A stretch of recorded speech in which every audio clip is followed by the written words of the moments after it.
Hello, John Bloodworth, Gentleman Crafter, back again with another foundation paper piecing video.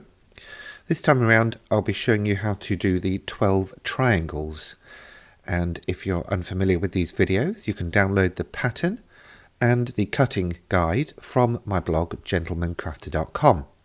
All the measurements and placement details are on there, and of course you would print the pattern itself onto foundation paper piecing.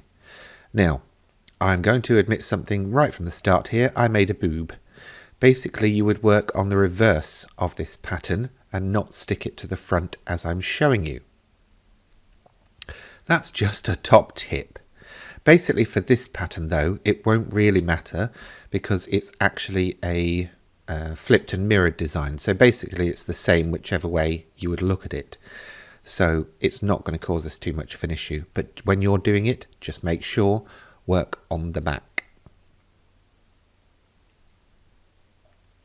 Now the first piece I glued down with a bit of fabric glue, just a fabric stick. It's not a permanent adhesive, it's just to hold it in place while I stitch that first line. And that's going to go basically into the sewing machine, start at the very beginning of that line, as close as you can get it to the start. I do a single back stitch to lock it in place, but if you've got a lock stitch on your machine, do one of those. Then just sew down with a very small stitch length. I'm using 1.6 on my machine, which is very, very fine. And that basically helps you tear away the paper afterwards as it perforates, as it sews. Fold back the piece and press in place. Some people like to use those mini irons. They work well at giving you a nice permanent crease. As I'm working, I tend to use just the Teflon finger presser from, this one's from Clover. I think there's other manufacturers. Any Teflon bone folder, something like that would do. But basically that's just to give me a working crease. And then I would press the piece at the end with the iron. Piece 2 goes on in a very similar way. I'm tending to work not in a round, but basically on opposing sides each time. That's just the way I like to work and the way I've numbered the pattern. If you feel that actually with this particular style it would be better for you to work in a round, you go for it. It's not going to make much difference to the overall visual finish to the design. When we come on to more of the complex designs later in this series, later in the year, then it will actually make a difference which order you sew in. So I will point that out when we come to it.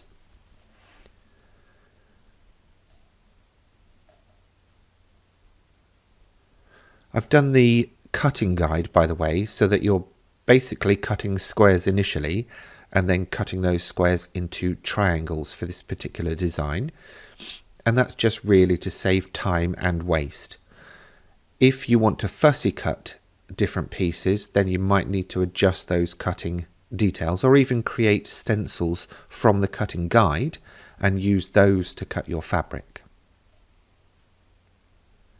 The pieces that you cut would actually give you the right size stencil. No need to add any more seam allowance. That's already included within those within that cutting guide. Trim the threads as you go, saves a lot of mess later on. And for that I'm just using a pair of fabric snips, not fabric snips, thread snips. But again, you use whatever you've got available to you. The pins that I'm using, if anybody is interested, are called magic pins. And they actually do work really well with this particular technique when you're working at such small scales. You can of course use dressmaker's pins or flat-headed pins.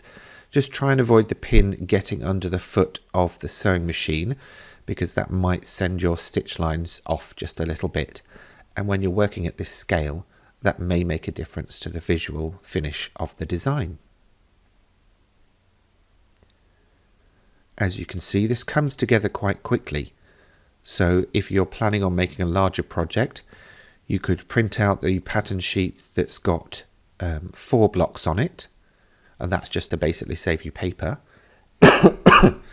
And then make a whole batch of them. Within the printed guide, I have included an idea of how many blocks you would need to make for certain project sizes.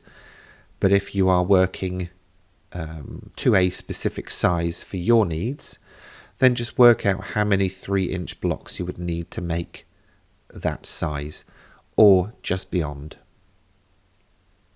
Now, because I'm working in multiple layers here, I am using the add a quarter ruler to trim off basically any excess seam allowance. There's very little because I've tried to work out the closest possible measurement to give you the right size for the block, but also to get rid of those bunny ears. It's just basically being tidy as you sew.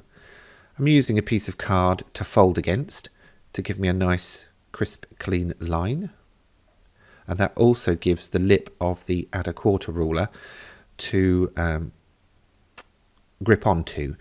There is also a version of that ruler that's at an 1/8, so if you think that would help with reducing the bulk in the block, feel free.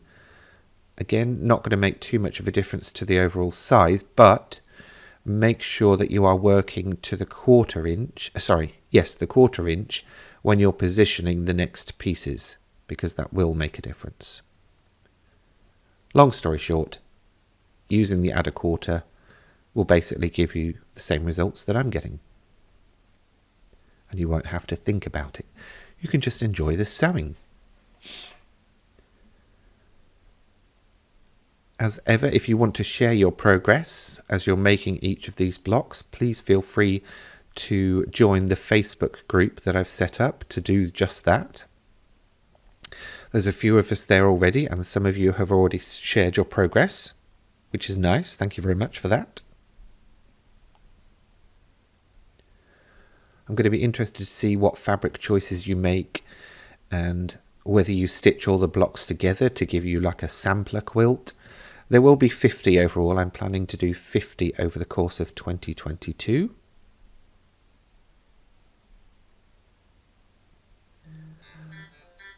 I can't say they're all going to be of the same theme, because basically the intention is to start out with blocks that are fairly traditional in quilting and patchwork, but then work on to more decorative things like flowers, butterflies, basically whatever I can convert into a foundation paper piecing pattern.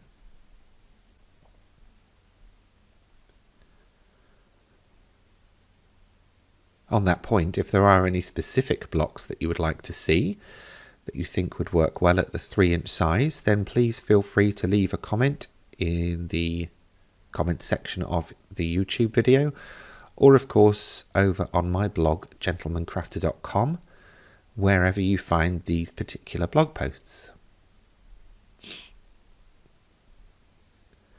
If you don't want to join the Facebook group and you would like to share your makes with me, just tag me as relevant on basically pretty much any of the social media platforms.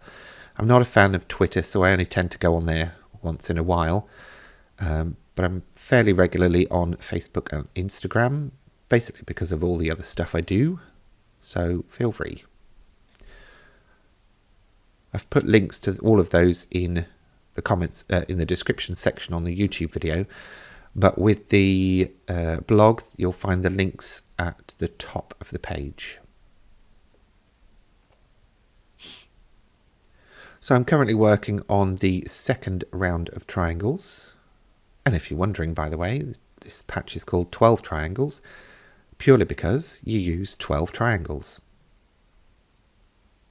That's 3 rounds of 4.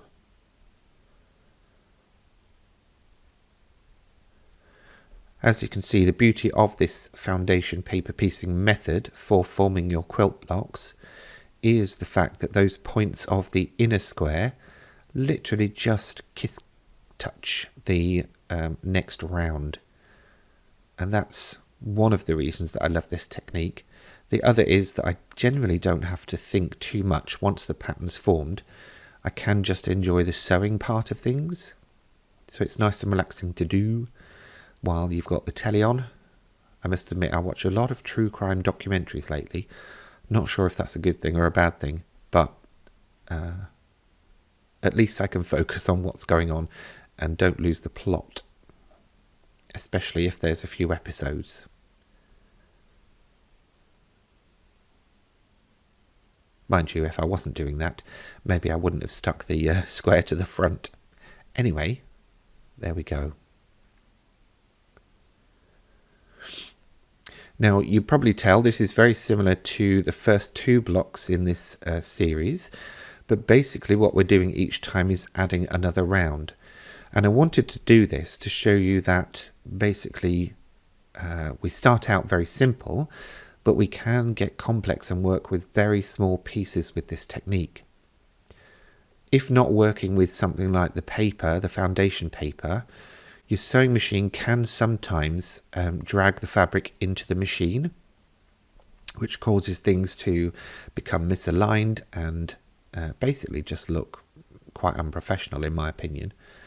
But with this technique, you can start working with very small pieces of fabric. So it's fantastic to basically use up your scraps. As you can see again, I'm just doing that trimming as I work. And if you've ever done foundation paper piecing before, you'll be familiar with this anyway. Now I'm working on the last round, and basically I'm folding the pieces in half just to give me a bit of a marker as to the center point. If you find that tricky, then you can always use a ruler and make a mark. It's up to you. But generally, as long as they are central on that piece, they should fit within the design.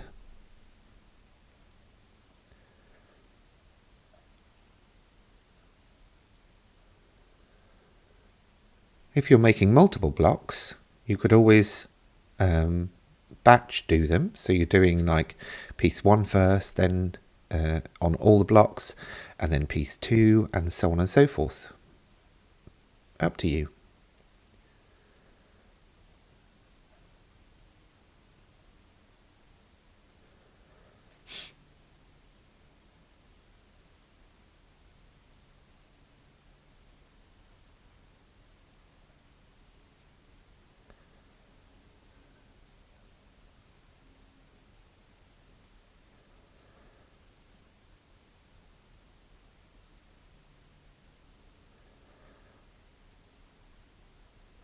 Here's me just doing that, basically marking out where the center point is on that particular piece, and then I can line it up with the finger pressed mark that I did.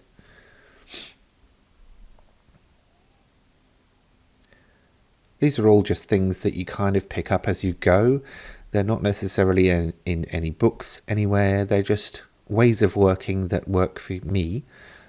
So you find a way that works for you. If any of these tips prove useful, be my guest. If they don't, completely ignore them.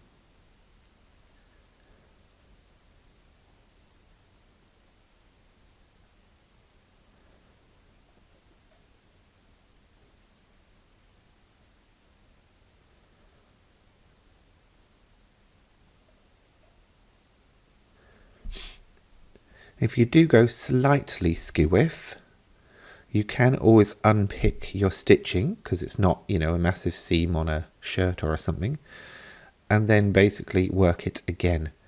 Just try and avoid stitching over exactly where you stitched before. A, because you'll just repeat your mistake, but B, obviously you've already basically punched through that foundation paper.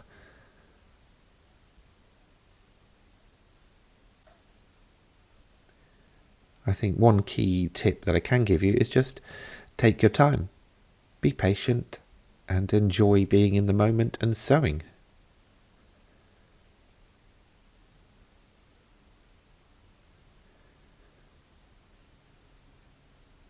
After all, what you're making could be admired by generations to come.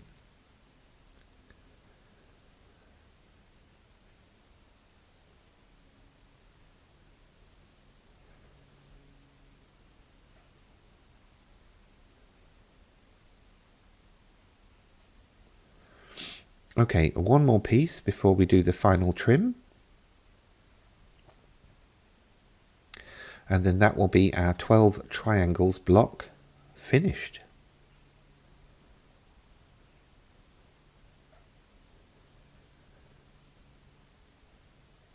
Just one last thought actually from me here is, if you want to make these for a larger project but don't want them all to be foundation paper pieced blocks, then you can of course work with plain blocks in between, which would ultimately reduce the number of foundation blocks you would need to make. If you're doing that, then basically you'll need a 3.5 inch square, which obviously when sewn together will be a 3-inch block to match what we're making.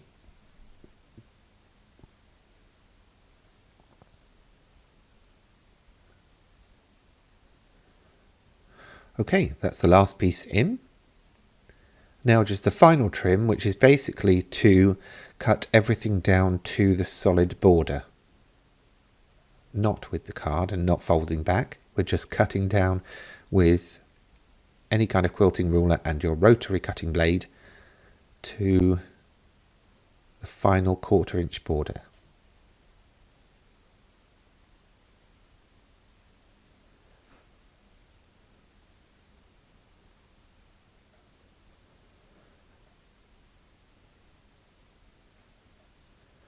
Again, take your time doing this.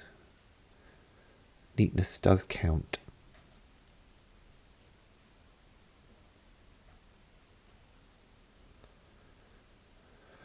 And there we go. That's our 12 triangles block complete. I hope you've enjoyed this video. Please remember to give it a thumbs up, and I hope to see you next time.